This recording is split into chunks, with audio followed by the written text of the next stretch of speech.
On July 30th, 1916, a powerful explosion at Black Tom Island in New Jersey sent shockwaves across New York Harbor and damaged nearby landmarks. It was not an accident. Investigators later concluded the blast was deliberate sabotage aimed at munitions destined for the Allies. In this short film, we will follow the trail from eyewitness accounts and government files to the hidden networks that organized the operation, revealing both the methods used and the immediate human impact. You will learn why this episode unsettled American neutrality, how it exposed vulnerabilities in wartime logistics, and what the long aftermath tells us about responsibility and reparations. Expect careful sourcing, archival photos, and clear explanations that correct common misconceptions and connect the incident to broader changes in security and policy. If you appreciate calm, evidence-driven history, please consider subscribing for more understated stories from the past. Hook, the night New York shook before Pearl Harbor. On the night of July 30th, 1916, a powerful blast tore through the industrial piers at Black Tom in New York Harbor, sending a shock that could be felt across the Hudson River and into Manhattan. The scene was centered on an artificial island in Jersey City, where munitions and explosives were consolidated for shipment overseas. Heavy stores of shells, gunpowder, and other war material were stacked on freight cars and docks, making the site both essential to wartime logistics and highly vulnerable. Railcars and barges loaded for Allied forces caught fire and detonated in rapid succession. Smoke rose in great clouds that hid the stars. Windows were shattered blocks away. Glass rained down on sidewalks in New York and Jersey City. Nearby warehouses and piers were buckled and charred. People living a short distance from the waterfront reported floors trembling beneath their feet. Fires burned into the morning and firefighters worked through hazardous conditions to control them. Investigators soon concluded that the destruction was not an accident. Evidence pointed to deliberate sabotage, with incendiary devices placed among the stored cargo to ignite the volatile material. The attack demonstrated how a single, concentrated strike on logistics infrastructure could produce outsized damage, both physical and psychological. It also revealed gaps in security around key shipping and storage areas at a time when American industry was increasingly tied to distant conflicts. The blast left lasting marks that went beyond burnt timber and collapsed roofs. Nearby monuments and structures sustained damage. For example, sections of the Statue of Liberty's exterior showed signs of displacement and falling masonry, prompting restrictions on public access to parts of the monument. Businesses and residents endured significant losses, and the disruption to shipments slowed operations at the port for weeks. Legal and diplomatic inquiries followed, extending the incident's impact into courts and foreign policy discussions for years afterward. That night became a quiet turning point in public awareness, a reminder that global tensions could appear suddenly and on domestic soil. The aftermath reshaped protocols for safeguarding critical cargo and spurred debates about how to protect civilian infrastructure during international conflict. If you appreciate careful historical narration like this, consider subscribing for more documentary-style accounts. A forgotten attack on American soil. At a munitions depot on an artificial island off Jersey City, stored explosives intended for Allied forces unexpectedly detonated in a sequence of blasts that shook the shoreline and the city across the river. The facility had been a hub for loading shells, gunpowder, and other war material onto ships bound for Europe, while the nation officially maintained a position of neutrality. Small, targeted acts of sabotage were carried out by operatives working to disrupt those shipments, and the destruction that followed exposed vulnerabilities in ports and wartime logistics. The concussion broke glass across districts of Manhattan and sent shockwaves through surrounding neighborhoods. Nearby piers and warehouses caught fire as secondary explosions ignited additional stockpiles, turning a single site into a prolonged emergency scene. Several people were reported killed and many more injured. Emergency crews and local residents worked through the night to contain fires and rescue those trapped in damaged buildings. Among the cultural losses was damage to a prominent national monument nearby, its torch taken out of public access for years afterward while repairs were made. Investigators and later tribunals traced responsibility back to agents acting on behalf of a foreign government, a conclusion that changed how officials viewed threats on American soil. The episode prompted a re-evaluation of security at ports, stricter oversight of sensitive cargo, and greater attention by intelligence services to clandestine operations within the country. Legal claims followed as victims, insurers, and the government sought accountability for the material and human losses, setting precedents for how such acts would be adjudicated in the future. Despite its immediate impact, the event gradually receded from broader public memory, often overshadowed by larger wartime narratives and later conflicts. Local histories, archival photographs, and a handful of plaques and exhibits preserve fragments of the story. But many people remain unaware that such an attack occurred close to downtown life. The incident endures as a reminder of how quiet vulnerabilities can yield significant consequences, and of the ways communities and institutions adapt in response. If this account was useful, consider subscribing for more concise historical summaries. America before World War I. During the 19th century, the United States transformed from a largely agrarian republic into a world-class industrial economy. Cities swelled as factories multiplied, and manufacturing centers clustered along rivers and rail lines. Major ports on the Atlantic seaboard handled a steady flow of raw materials and finished goods, and the same docks that received immigrants and consumer imports also became conduits for heavy industry and military material bound for foreign buyers. This juxtaposition of civilian life and strategic commerce created practical benefits and hidden risks. Industry shifted toward large, specialized firms that supplied everything from steel plates to explosives. Firms located along the Delaware River and in nearby industrial corridors produced powders, shells, and other ordnance components for commercial customers and overseas purchases. Shipyards and rolling mills along the coast turned out steel and shipping capacity on a scale not seen in earlier decades. At the same time, transportation hubs such as the ports and rail yards of New York and New Jersey functioned as transfer points where munitions, often packed in warehouses or freight cars, awaited onward shipment. Proximity to population centers made logistics efficient, but it also left sensitive supplies within easy reach of curious onlookers and opportunistic actors. Social dynamics added further complexity. Massive migration brought new languages, loyalties, and social networks to American cities, and immigrant communities often retained strong ties to homelands across the Atlantic. Political opinion at home was divided.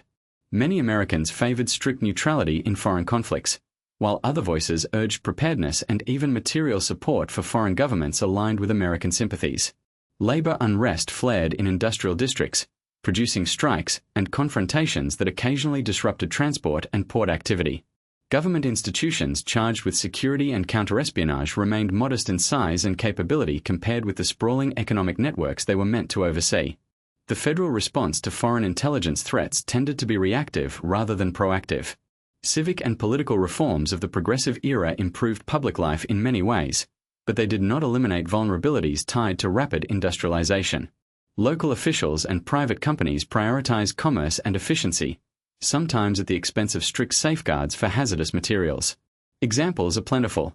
Ammunition factories stored finished rounds in urban warehouses for temporary staging. Freight trains carrying war material slowed and stopped in yards close to residential districts, and the sheer volume of transatlantic traffic made careful inspection difficult.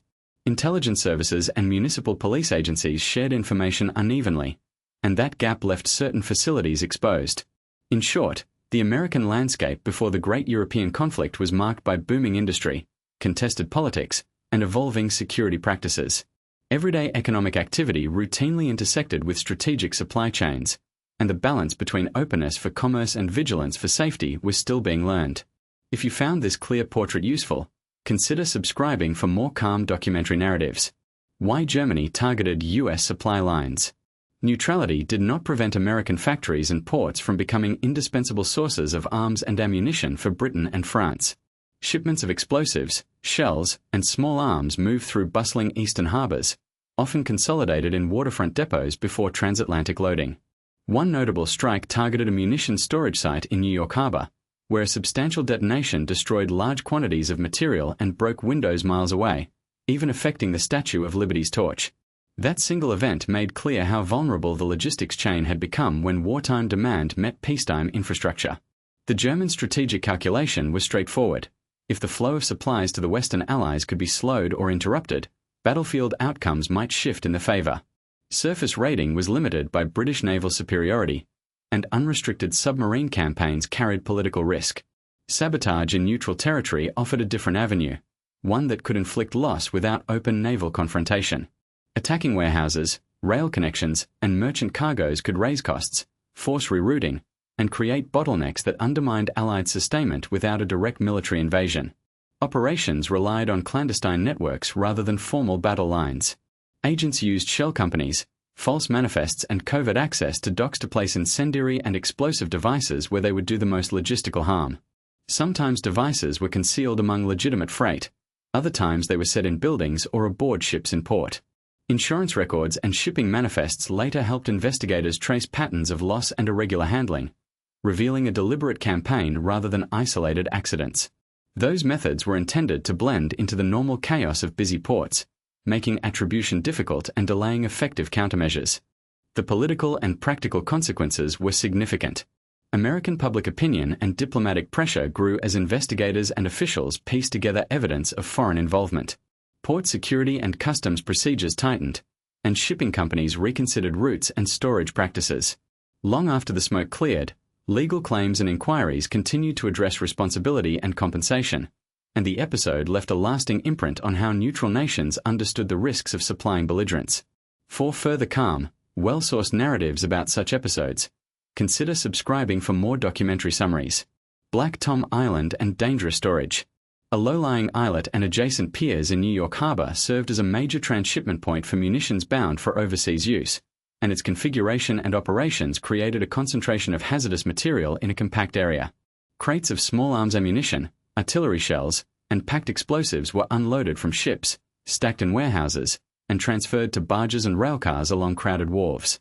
The site sat at the intersection of maritime and rail networks, which made it efficient for moving large consignments but also placed volatile cargo near locomotives, steam cranes, and densely built storage sheds. Security was limited by the tenor of neutrality and by commercial pressures to keep goods flowing. Civilian laborists worked alongside military contractors and longshoremen in an environment that prioritized speed over segregation of risk.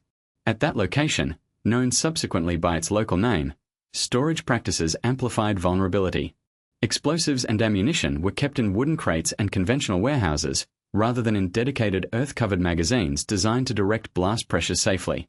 Many shipments were staged on open piers and barges, so large concentrations of explosive material existed in close proximity to one another and to combustible structures.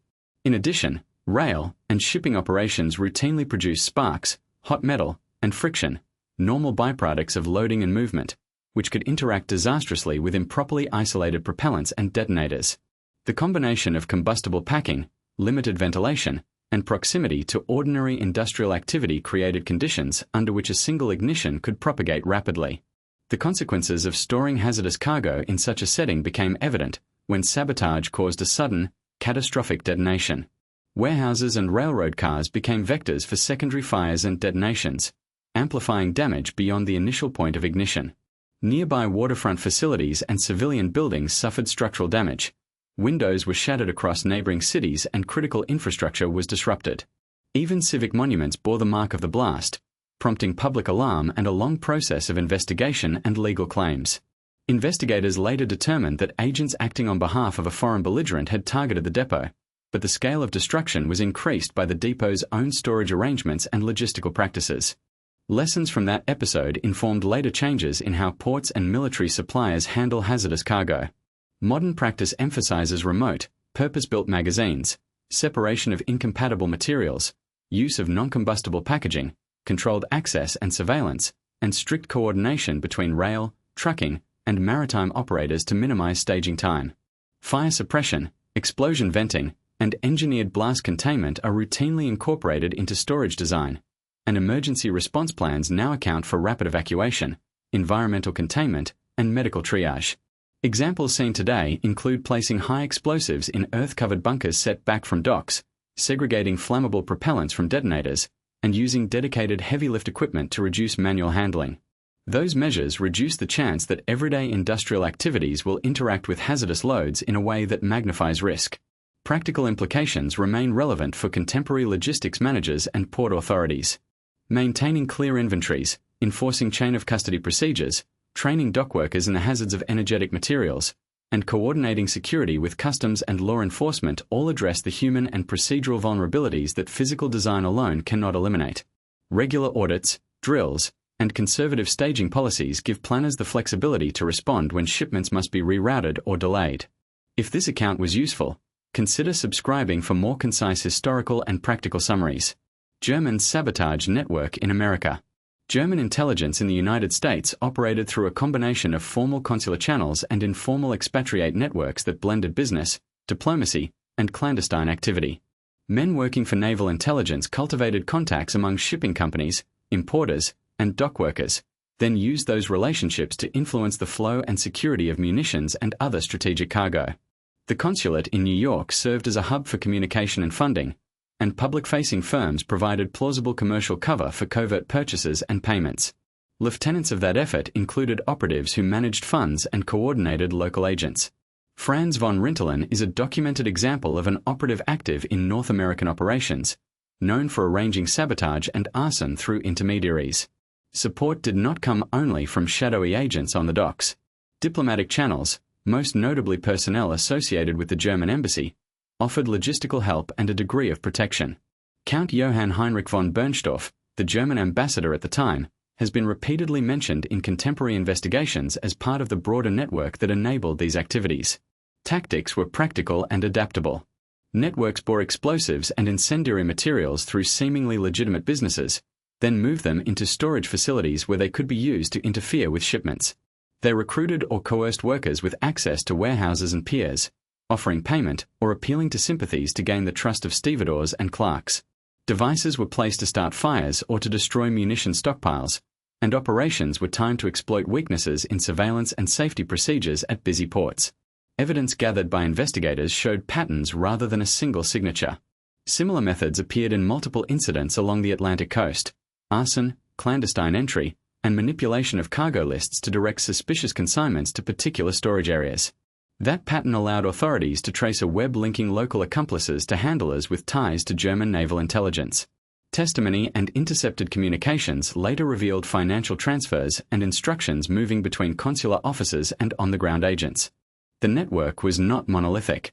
It relied on a patchwork of professional criminals, sympathetic expatriates, unscrupulous businessmen, and official envoys. This diversity made it harder to penetrate. Short-term cell structures minimized exposure. When one node was compromised, others continued to function.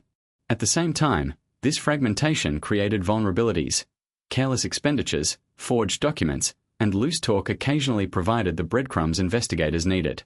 Understanding how the sabotage network functioned clarifies why damage could occur in a place thought secure. Security protocols at the time assumed theft or small-scale pilfering, not coordinated attacks backed by foreign intelligence. The network exploited those assumptions with deliberate planning. Looking back, the episode underscores the importance of vetting logistics partners, maintaining strict chain-of-custody procedures for sensitive cargo, and ensuring consistent oversight of dockside operations. If this account was helpful, consider subscribing for more concise historical narratives. The explosion night minute by minute. Shortly after 2 a.m, a faint, oily smell rose off the piers where crates and shells sat stacked on barges and in warehouses. The first ignition was localized but precise. Something in a tightly packed load of munitions began to burn, and within moments the heat found more volatile material. Light smoke turned to a widening plume, and a small, sharp report announced that something more serious had begun. Within the next minute, a far louder detonation followed, unlike the muted cracks of settling wood. The sound arrived as a single, concussive boom that rolled across the water and through the streets. Glass trembled in its frames. In the second-minute, pieces of wood and metal were thrown high from the piers, and the initial fireball lit the sky for an instant. Then a second, much larger burst occurred as adjoining stacks of shells and dynamite were consumed, and the shock wave pushed outward with a sense of unstoppable momentum. For the following minutes, the night was punctuated by a succession of smaller explosions as shells cooked off, and stored charges ruptured in sequence. Flames leapt from one storage area to the next, barge timbers snapped and burned, railcars loaded with military material ignited and detonated intermittently.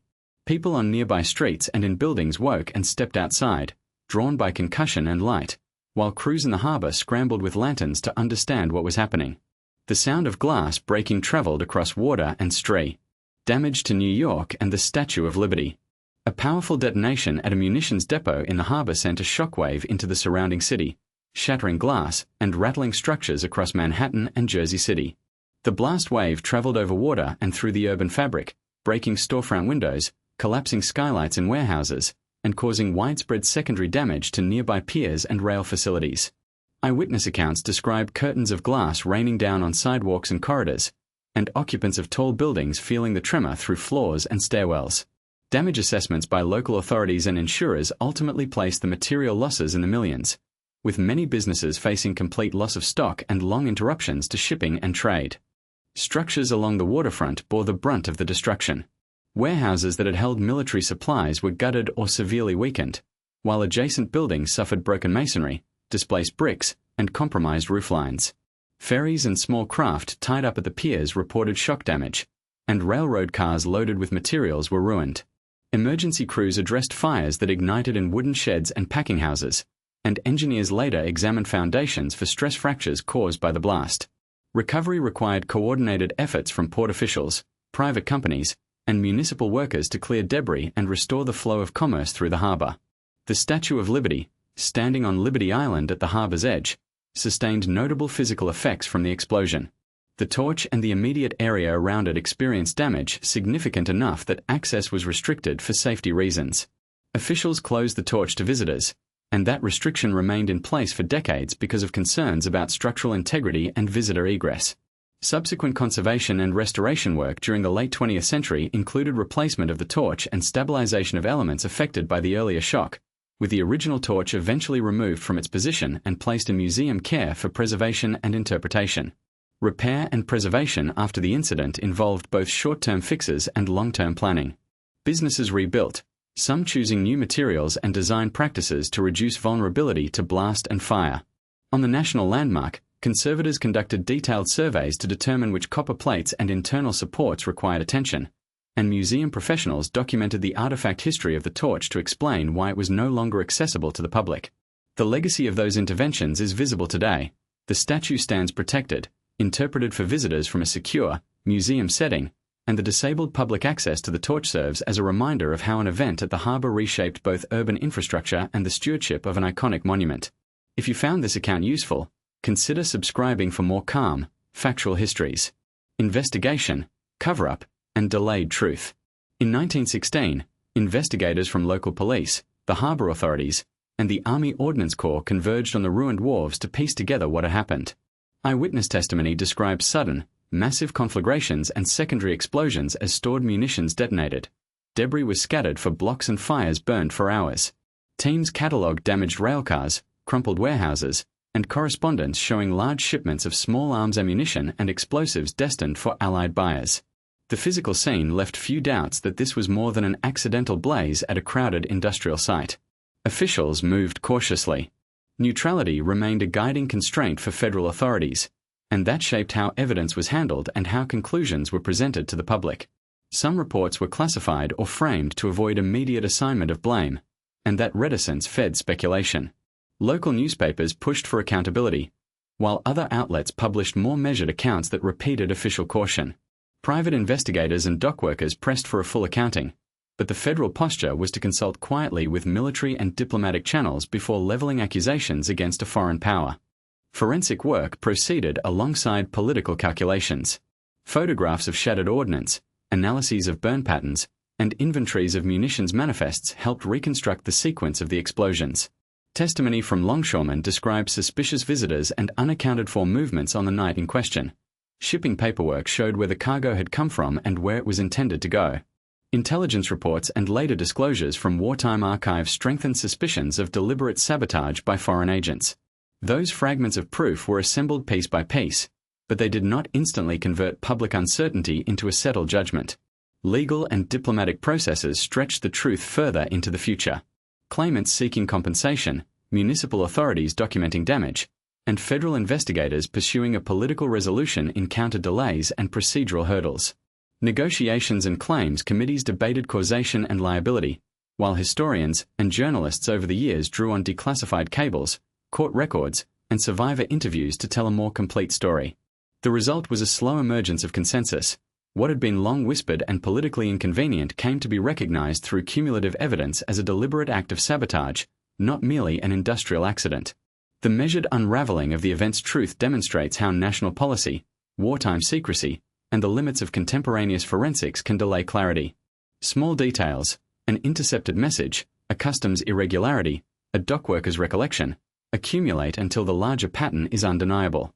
If you found this account useful, consider subscribing for more calm, documentary-style explorations of overlooked episodes in public history. Why history forgot Black Tom. A munitions depot in New Jersey suffered a devastating detonation that destroyed large quantities of war material and sent shockwaves through nearby neighborhoods. Investigators soon found evidence that the blast was not an accident but the result of deliberate sabotage by agents working to disrupt Allied supplies.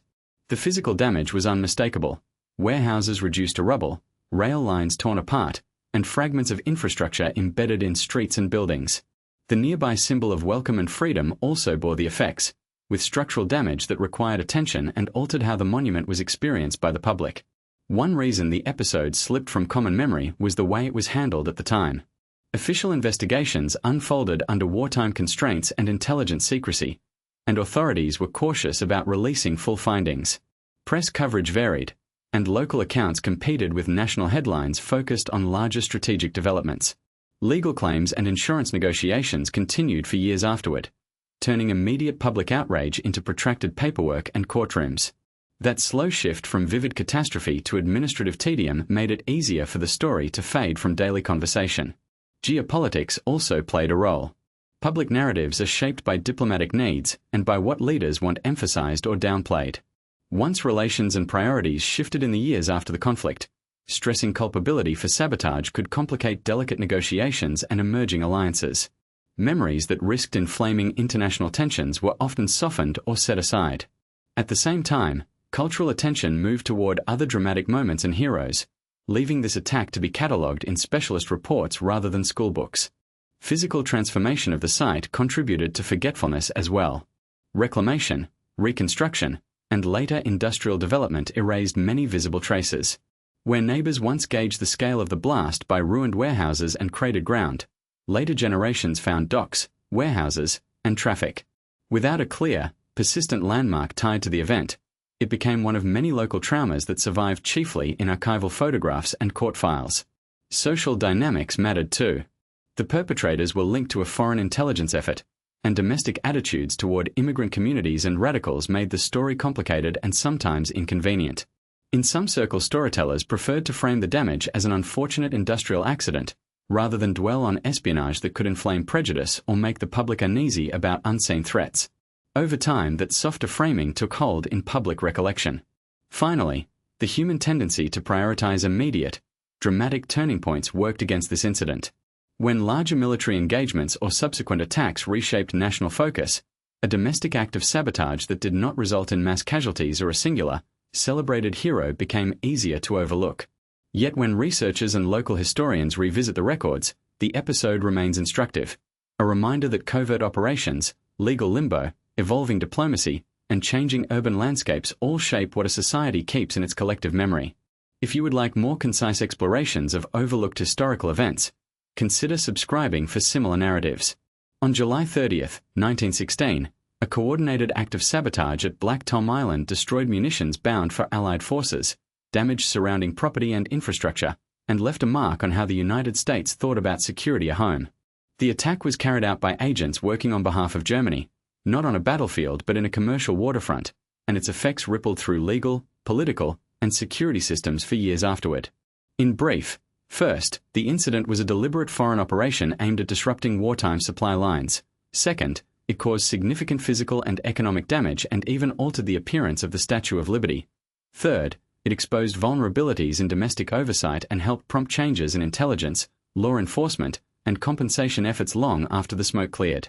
Though often overlooked in broader histories of the era, Black Tom mattered because it showed how international conflict could reach ordinary places and ordinary lives. That history touches us now. When we consider the networks that kept commerce and safety functioning in the past, we recognize the hard lessons learned and the human consequences behind legal claims and policy shifts. If this story made you look at familiar landmarks and dates with fresh eyes, share what surprised you most in the comments. If you'd like more calm, carefully told accounts of overlooked moments that shaped modern security and society, consider subscribing. Next, we'll trace how early wartime sabotage influenced the development of domestic intelligence and the laws that govern it today.